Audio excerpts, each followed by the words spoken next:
एक ऐसे संसार की कल्पना कीजिए जहां हर इंसान एक अदृश्य धागे से बंधा है। यह धागा आशाओं, इच्छाओं और पूर्वानुमानों का बना है। हर सुबह जब सूरज उगता है तो यह धागा और कसता जाता है, क्योंकि हम अनजाने में अपने आसपास के लोगों, परिस्थितियों और यहाँ तक कि अपने भविष्य से भी कुछ न कुछ अपेक्षा कर बैठते हैं। हम सोचते हैं कि ये अपेक्षाएं हमें सहारा देंगी, लेकिन अक्सर यही धागे हमारी खुशियों को उलझा देते हैं। ये कहानी है ऐसे ही एक व्यक्ति की जिसने अपेक्षाओं के इसी भ्रमजाल में खुद को इस कदर उलझा लिया था कि हर खुशी क्षण भंगुर लगती और हर दुख स्थायी। यह कहानी आपको यह सोचने पर मजबूर करेगी कि क्या हमारी अपनी ही अपेक्षाएं हमारे सबसे बड़े शत्रु हैं और क्या उनसे मुक्ति ही सच्ची शांति का मार्ग है। रोहित का आदर्शवादी संसार बहुत समय पहले की बात है। एक छोटे से गाँव में रोहित नाम का एक युवक रहता था। रोहित बेहद भावुक और आशावादी इंसान था। उसके लिए दुनिया एक ऐसी जगह थी जहाँ हर कोई एक दूसरे का साथ देता है, जहाँ रिश्ते अटूट होते हैं और जहाँ मेहनत का फल हमेशा मीठा होता है। बचपन से ही उसे सिखाया गया था कि लोगों पर भरोसा करो,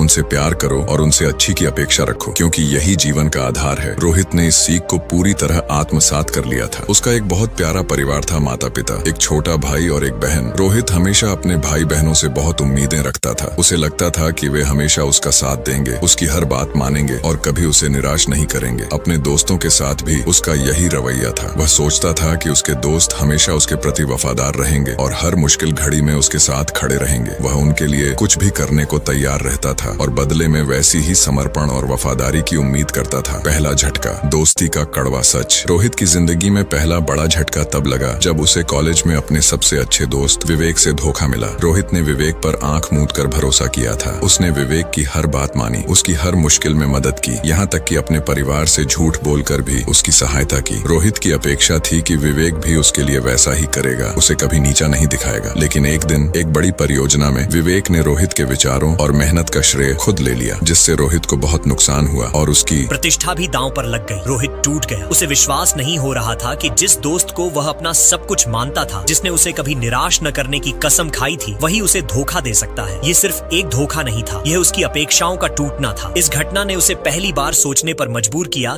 कि क्या उसकी अपेक्षाएं ही उसे दुख दे रही है। पारिवारिक मोह और निराशा का चक्र समय बीतता गया और रोहित ने शादी कर ली। उसकी पत्नी नेहा एक शांत स्वभाव की महिला थी, लेकिन रोहित की अपेक्षाएं उससे भी कम नहीं थी। वह चाहता था कि नेहा हमेशा उसकी हर बात माने, उसके हर निर्णय का समर्थन करे और उसकी हर इच्छा पूरी करे। उसने नेहा से परफेक्ट पत्नी होने की उम्मीद की, एक ऐसी पत्नी जो उसके हर सपने को अपना सपना बना ले। लेकिन नेहा भी एक इंसान थी जिसकी अपनी राय और अपने विचार थे। जब नेहा ने कभी रोहित के विचारों से असहमति जताई या अपने तरीके से काम करना चाहा, तो रोहित को गहरा दुख होता। उसे लगता कि नेहा उसे समझ नहीं रही, उसकी परवाह नहीं कर रही। वह नहीं समझ पा रहा था कि उसकी अपनी अनम्य अपेक्षाएं ही उसके और नेहा के बीच दूरियां पैदा कर रही थीं। उसका यह मानना कि हर कोई उसकी अपेक्षाओं के अनुसार ही व्यवहार करेगा उसे एक अंतहीन निराशा के चक्र में फंसा रहा था। सफलता की दौड़ और खोया हुआ सुख। रोहित ने अपने करियर में भी खूब मेहनत की। उसने एक बड़ा व्यवसाय शुरू किया और उसमें अपनी पूरी जान लगा दी। उसकी अपेक्षा थी कि इस व्यवसाय से उसे अपार सफलता, सम्मान और धन मिलेगा। वह दिन रात काम करता, अपने स्वास्थ्य की परवाह किए बिना लक्ष्य प्राप्त करने में लगा रहता। जब भी कोई लक्ष्य पूरा होता, उसे कुछ देर के लिए खुशी मिलती, लेकिन फिर तुरंत ही वह एक नए बड़े लक्ष्य की तलाश में लग जाता। उसे लगता था कि अगर वह और सफल हो गया तो लोग उसे और सम्मान देंगे और प्यार करेंगे और तब उसे सच्ची खुशी मिलेगी। लेकिन ये कभी नहीं हुआ। हर सफलता के साथ उसकी अपेक्षाएं बढ़ती गईं और जब वे पूरी नहीं होती तो उसे और अधिक खालीपन महसूस होता। उसने पाया कि वह लगातार एक ऐसे लक्ष्य का पीछा कर रहा है जो हमेशा उसकी पहुंच से बाहर रहता है, क्योंकि उसकी अपेक्षाएं असीमित थीं। एक संत की शिक्षा, अपेक्षाओं से मुक्ति। एक दिन रोहित एक शांत नदी किनारे बैठा था, अपनी जिंदगी के बिखरे हुए टुकड़ों को समेटने की कोशिश कर रहा था। तभी उसकी नजर एक वृद्ध संत पर पड़ी जो वहीं पास में ध्यान कर रहे थे। रोहित ने संत के पास जाकर अपनी सारी व्यथा सुनाई, दोस्तों का धोखा, पत्नी से असहमति और करियर में अधूरापन। उसने पूछा, महाराज, मुझे ऐसा क्यों लगता है कि मेरा जीवन दुखों से भरा है? मैं इतना प्रयास करता हूँ फिर भी संतुष्टि नहीं मिलती। संत ने मुस्कुराते हुए रोहित की आंखों में देखा और कहा, बेटा, तुम्हारे दुख का कारण तुम्हारी अपनी अपेक्षाएं हैं। जब तुम दूसरों से अपेक्षा रखते हो कि वे तुम्हारे अनुसार चलें, तो तुम खुद को दुख के जाल में फंसा लेते हो। जब तुम हर परिणाम से उम्मीद रखते हो कि वह तुम्हारी इच्छा के अनुरूप हो, तो तुम निराशा का द्वार खोल देते हो। रोहित ने हैरान होकर पूछा, तो क्या मैं किसी से कोई अपेक्षा न रखूं? क्या मैं लोगों से प्रेम करना छोड़ दूं? क्या मैं प्रयास करना छोड़ दूं? संत ने बड़े धैर्य से समझाया, प्रेम करो लेकिन मोह मत करो, प्रयास करो लेकिन परिणाम को स्वीकार करो, लोगों का साथ दो लेकिन उनसे बदलने की अपेक्षा मत रखो। उन्होंने आगे कहा, देखो, इस संसार में हर व्यक्ति अपनी कहानी लिख रहा है, अपने अनुभवों से सीख रहा है। तुम किसी की कहानी को अपनी अपेक्षाओं से नहीं बदल सकते। जब तुम यह समझ जाते हो कि हर व्यक्ति स्वतंत्र है और हर परिस्थिति अनिश्चित, तभी तुम्हें सच्ची शांति मिलेगी। अपेक्षा मुक्त जीवन की शुरुआत। संत के शब्दों ने रोहित के मन पर गहरा प्रभाव डाला। उसने पहली बार अपनी जिंदगी को एक नए दृष्टिकोण से देखना शुरू किया। उसने अपने दोस्तों से उम्मीद करना छोड़ दिया कि वे हमेशा उसके लिए उपलब्ध रहेंगे। उसने अपनी पत्नी को उसकी अपनी पहचान के साथ स्वीकार करना शुरू किया, न कि अपनी आदर्शवादी छवि के अनुसार। उसने अपने व्यवसाय में कड़ी मेहनत करना जारी रखा, लेकिन परिणाम के प्रति आसक्ति छोड़ दी। धीरे धीरे रोहित के जीवन से दुख कम होने लगा। जब कोई दोस्त उसकी मदद करता तो उसे आभार महसूस होता, न कि यह उसका अधिकार। जब नेहा अपनी राय देती तो वह उसे सम्मान देता, न कि असहमत होने का कारण। जब कोई व्यावसायिक लक्ष्य पूरा नहीं होता तो वह उससे सीखता, न कि निराश होता। उसने पाया कि जब वह दूसरों से अपेक्षा करना छोड़ देता है तो उसे उनकी सच्ची अच्छाई और उनकी वास्तविकता दिखाई देने लगती है। वह स्वतंत्र महसूस करने लगा, जैसे कोई भारी बोझ उसके कंधों से उतर गया हो। सच्ची शांति और स्थायी सुख। रोहित ने अब अपने भीतर सच्ची शांति का अनुभव किया। उसने समझ लिया कि खुशी किसी बाहरी व्यक्ति, वस्तु या घटना पर निर्भर नहीं करती, बल्कि यह अपेक्षाओं से मुक्त मन की स्थिति है। वह अब जानता था कि लोग आते हैं और जाते हैं, परिस्थितियां बदलती हैं और यही जीवन का स्वभाव है। जब वह इस परिवर्तनशीलता को स्वीकार कर लेता है तो दुख का कोई स्थान नहीं रहता। अब जब कोई उससे पूछता कि उसकी खुशी का राज क्या है तो वह मुस्कुराकर कहता, मेरी खुशी का राज है मेरी अपेक्षाओं की अनुपस्थिति। वह यह भी समझ गया था कि अपेक्षाओं को पूरी तरह से छोड़ना आसान नहीं है, लेकिन हर दिन उनके प्रति जागरूक रहना और उन्हें कम करने का प्रयास करना ही मुक्ति का मार्ग है। यह कहानी हमें सिखाती है कि हमारी सबसे बड़ी दीवारें वे नहीं हैं जो हमें दूसरों से अलग करती हैं, बल्कि वे हैं जो हमारी अपनी अपेक्षाओं से बनी हैं। जब हम इन दीवारों को गिराते हैं तभी हम अपने आप को और दूसरों को वास्तव में स्वीकार कर पाते हैं, और तभी सच्ची स्वतंत्रता और स्थायी सुख का अनुभव होता है। क्या आप भी अपनी अपेक्षाओं के बोझ तले दबे हुए हैं? क्या आप उनसे मुक्त होकर जीवन की सच्ची सुंदरता का अनुभव करना चाहेंगे? नमो बुद्धाय।